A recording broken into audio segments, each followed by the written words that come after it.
Middle East and North Africa.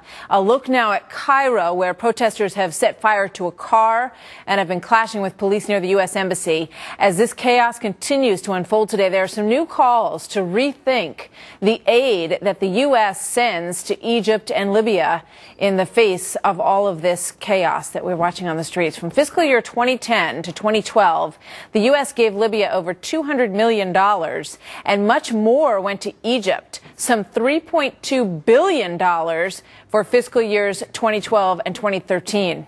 So now the question is, should we cut back? Should we withhold as we wait for some resolution on what has happened in these countries? Should we eliminate it altogether? Joined now by New York Congressman Peter King. He's a Republican and chairman of the House Homeland Security Committee. Congressman King, welcome back here. Good to see you this morning. Thank you, Martha. What do you think? What's your answer to those questions?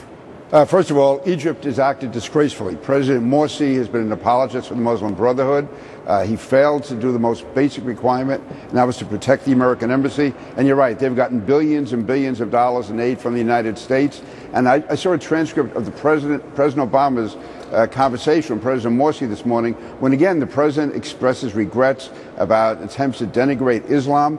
Why we go on this apology tour and continue it, I don't know. The one who should be apologizing is President Morsi, apologizing for the American flag being burned, for the American embassy being attacked. So I believe that aid to Egypt should be suspended unless and until President Morsi makes it absolutely clear that he is going to condemn the actions of these demonstrators and going to take forceful action to protect the American embassy. Now, this Friday, the Muslim Brotherhood has called for another round of demonstrations. President Morsi comes out of the Muslim Brotherhood.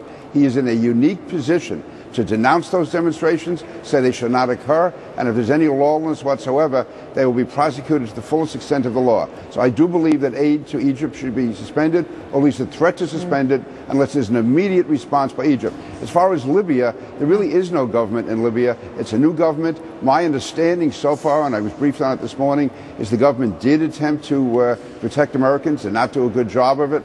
I think we have to reconsider our aid there. But again, I put Libya in a different position from Egypt. They're very different situations, as you point out. In terms of Egypt, the president said that he does not consider Morsi really an ally or an enemy, that the jury is still out on that question. What do you think about that answer? Well, if he's not an ally, why do we continue to give him billions of dollars in aid? We gave billions of dollars to President Mubarak because he was an ally and because Egypt did all it could to protect the peace in the Middle East and to cooperate with the U.S., cooperate with us as far as intelligence, as far as protecting Israel, the peace agreement with Israel. Morsi is not doing that. So I think until we get a clear commitment, and if we don't get it, then we don't get it. But until we get it, I think aid should be suspended to Egypt, or at least the real threat of it, and give them a timeline where they have to comply with. We can't go on with business as usual. We can't keep pandering to these people in the Middle East, particularly the Muslim Brotherhood. All right. Congressman Peter King, thank you. A lot of input on this from our viewers today as well. Certainly is. Send us a tweet at Martha McCallum or at Bill Hemmer. Tell us what you're thinking about this. It's very much on people's minds.